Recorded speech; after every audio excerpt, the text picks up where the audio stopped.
बिस्मिल्लाहिर्रहमानिर्रहीम। लाखों करोड़ों दुरूदो सलाम मोहम्मद मुस्तफ़ा सल्लल्लाहु अलैहि वसल्लम और आले मोहम्मद पर। मैं हूं उमर दराज गोदर। सूरत हाल ये है कि रोजाना की बुनियाद के ऊपर इमरान खान के खिलाफ कोई ना कोई चीज लॉन्च की जाती है। कल एक खातून, जिसके मुतालिक मैंने कोई ज्यादा बात नहीं की, क्योंकि गंद के अंदर अगर आप पड़ेंगे तो आप अपने कपड़े भी गंदे कर लेंगे और बेहुदगी के कोई हद नहीं होती, बेहयाई की कोई हद नहीं होती।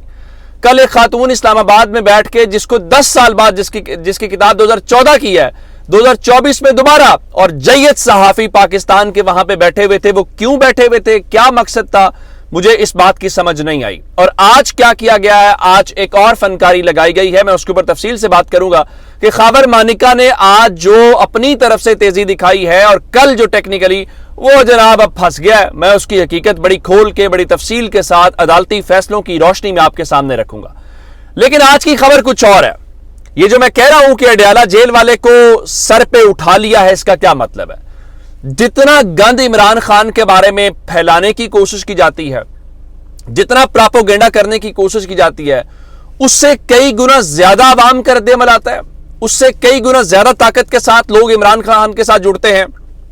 आपने देखा होगा कि खैबर पख्तूनख्वा के मुख्तलिफ इलाकों के अंदर, बिलखुसूस कल जो कुछ मर्दान के अंदर हुआ, मुस्लिम लीग नून, पीपल्स पार्टी, इस्तेहकाम पाकिस्तान पार्टी, वहां अगर नवाज शरीफ भी चला जाए तो सोच भी नहीं सकते लोग इतनी बड़ी तादाद के अंदर निकलेंगे। उसकी वजह क्या है? उसकी वजह मकबूलियत है और इमरान खान नहीं है। मैं फिर कहता हूं कि इमरान खान जिसके ऊपर हाथ रखे, अगर उसका कोई कद काट भी ना हो तो उसका कद काट बन जाता है, और जो इमरान खान से अलग हो, उसका कद काट हो तो भी उसकी कोई हैसियत फिलहाल हमने पिछले चंद सालों में देखा कि नहीं रह जाती। अब आज दीरबाला के अंदर पाकिस्तान तहरीक इंसाफ का वर्कर्स कन्वेंशन था। अच्छा, अगर आप इन इलाकों को थोड़ा जानते हो तो ये कोई वो इलाके नहीं है जहां पे कोई बहुत बड़ी आबादियां होती हैं। यानी आप समझें कि ये कोई बहुत बड़े ऐसे इलाके हैं जो बड़े ऐसे आबादी के लिहाज से, जैसे कोई लाहौर शहर या कराची या इस किस्म या गुजरांवाला, फैसलाबाद, नहीं, बड़ी कम आबादी के साथ। लेकिन आज दीरबाला के अंदर न सिर्फ तहरीक इंसाफ के झंडे लहराए गए, वहां पे पाकिस्तान तहरीक इंसाफ का भरपूर वर्कर्स कन्वेंशन हुआ, बल्कि शेर अफजल मरवत को तो क्या कहिए। अब मैं जो कह रहा हूं कि सर पे उठा लिया, वहां पे पुलिस के साथ बाकायदा झड़पें हुई। तहरीक इंसाफ के ऑफिशियल ट्विटर हैंडल से एक वीडियो शेयर की गई है और उसमें एक शख्स को भी दिखाया गया। वो दावा कर रहे हैं कि वहां पे कोई गोलियों वोलियों वाला भी सीन हुआ, ये उनका दावा है। लेकिन इस सारी बात को छोड़ के, एक तो शेर अफजल मरवत वहां पे गए, रास्ता खुलवाया, पुलिस ने उस जगह के ऊपर कब्जा किया, और उसके बावजूद कन्वेंशन हुआ है। इतना बड़ा कन्वेंशन हुआ है कि उसको आप इस्तेहकाम पाकिस्तान के जलसे से, क्योंकि बड़ा जलसा कह सकते हैं, इतना ऐसा वर्कर्स कन्वेंशन हुआ है कि उसको नवाज शरीफ के किसी जलसे से बड़ा जलसा कह सकते हैं। और यह सब कैसे हुआ है? यह सब इमरान खान की गैर मौजूदगी में हुआ है। यह सब कुछ सिर्फ इमरान खान की कॉल पे हुआ है, जहां पे वो कह रहे हैं कि आप वर्कर्स को मोबिलाइज करें और आप जो है वो अब आप वर्कर्स कन्वेंशन करें, जलसों की तरफ जाएं। और शेर अफजल मरवत जो है वो एक नया चैलेंज बन के सामने आया है, और उसकी जो मकबूलियत है, जिस तरह लोग वालिहाना अंदाज में उसके पीछे दिखाई देते हैं और जिस तरह से लोग इमरान खान के साथ मोहब्बत करते दिखाई दे रहे हैं, मेरे ख्याल से हालिया सियासी तारीख के अंदर हमने ये मनाजिर नहीं देखे। और लोगों को ये पता है कि अगर उनकी तस्वीर, उनकी वीडियो पीटीआई के झंडे के साथ या वर्कर्स कन्वेंशन के अंदर, तो वो गिरफ्तार हो जाएंगे, पुलिस उनके पीछे पड़ जाएगी और महकमे फलां केस में। उसके बावजूद लोगों का इतनी बड़ी तादाद में आना, ये लोगों के गुस्से का इजहार है, ये लोगों का रद्द-ए-अमल है। और हमारे जो बड़े फैसला साज हैं उनको समझना चाहिए कि अवाम की नब्ज क्या है, अवाम क्या चाह रहे हैं। और मेरे ख्याल से इमरान खान की इससे ज्यादा कोई और बड़ी नहीं हो सकती कि इक्तदार आते जाते रहते हैं। वजीर आजम तो इमरान खान बन चुके हैं, उसमें क्या कबाहत है, वो उस मनसब के ऊपर रहे हैं।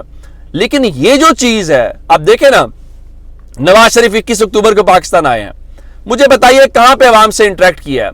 आज भी वो गए हुए थे साहब वहां पे सियालकोट के चैम्बर कॉमर्स के अंदर 1000 पुलिस वाले उनकी सिक्योरिटी के ऊपर थे, और उनका रिकॉर्डेड खिताब जो है वो पाकिस्तान टेलीविजन ने, जो सरकारी टीवी चैनल है, आपके मेरे टैक्स से पैसों से चलता है, उसके ऊपर। और वहां वो क्या साफ फरमा रहे थे, बातें करना बड़ा आसान है, जैसे खुद पहले कुछ दिन फरमाया, मैं झूठ नहीं बोल रहा, आए फरमा रहे थे जहां आए दिन वजीर आजम बदलते हूं, झूठे मुकदमे और सजाएं हूं, वो मुल्क कैसे चलेगा, ऐसे तो घर नहीं चलता, मुल्क कैसे चलेगा। तो अगर ये सब ऐसे नहीं होता तो किसने इमरान खान की हुकूमत गिराई? अगर ऐसे मुल्क नहीं चलता तो फिर कैसे आपने इमरान खान की हुकूमत गिराई?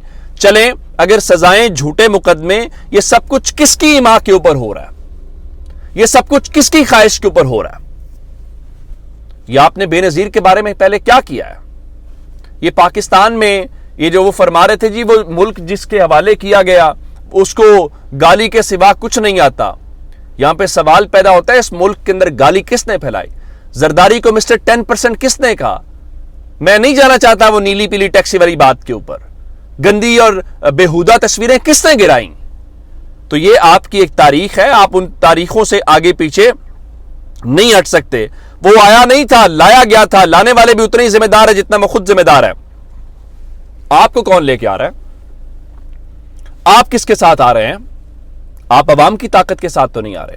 तो ये बड़े अहम वो चीजें हैं, और नवाज शरीफ चूंकि उस चीज के अंदर पड़े हुए हैं, और नवाज शरीफ को दीर बाला का जो आज का इज्तिमा है वो देखना चाहिए। अच्छा जी, आगे चलते हैं।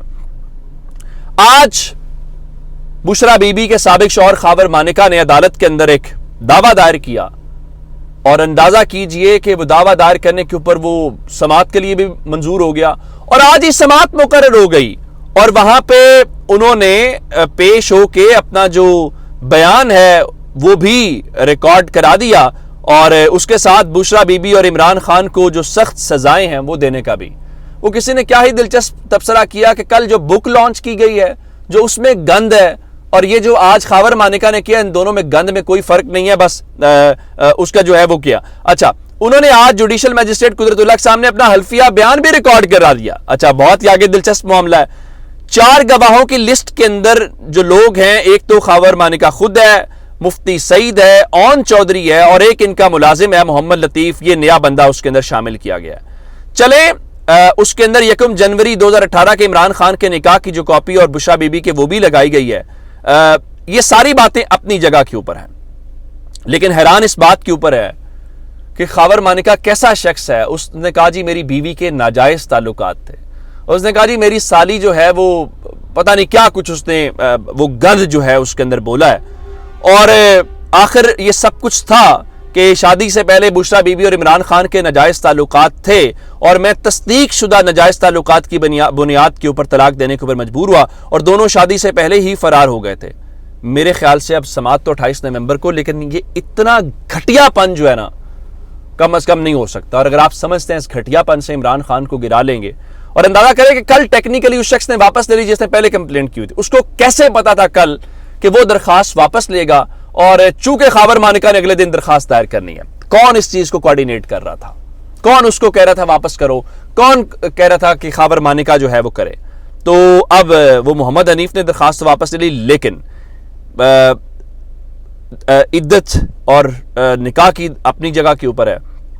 लेकिन ये जो उसने कहा जी इमरान खान ने मेरी बीवी को वरगलाया, नाजायज ताल्लुकात रखे, इद्दत में निकाह किया, पहले मैं इसको फैमिली मैटर समझता था, अब पब्लिक मामला हो गया। अब अदालत ने 3 गवाहों को नोटिस जारी कर दिए हैं, अब 28 तारीख को देखते हैं। लेकिन मैं आपको एक जो बात बताना चाहता हूं, वो 8 जनवरी 2022 का लाहौर हाई कोर्ट का केस है, जिसमें लाहौर हाई कोर्ट ने यह करार दिया अपने फैसले के अंदर कि अगर इद्दत के बगैर दूसरा निकाह हो जाए तो ना तो वो निकाह बातिल होता है और ना ही ये ज़िना है।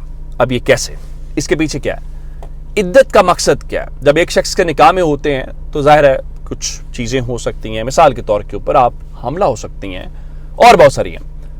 अब बहुत सारे उलमा ये कहते हैं कि अगर खातून उस प्रोसेस से गुजर जाए जो उनको माहवारी का आता है, और एक टाइम फ्रेम के बाद खातून कह सकती है कि मैं अब इस हवाले से, और फिर जब अदालत का फैसला मौजूद है, तो मेरा ख्याल ये है कि खावर मानिका अपने बिछाए हुए जाल के अंदर फंस गया है। हाँ, इसने ये बता दिया है कि कितना घटियापन दिखाया जा सकता है, کہ کیا کیا بیہودہ الزامات لگائے جا سکتے ہیں۔ اپنا بہت سارا خیال رکھیے گا۔ خدا حافظ۔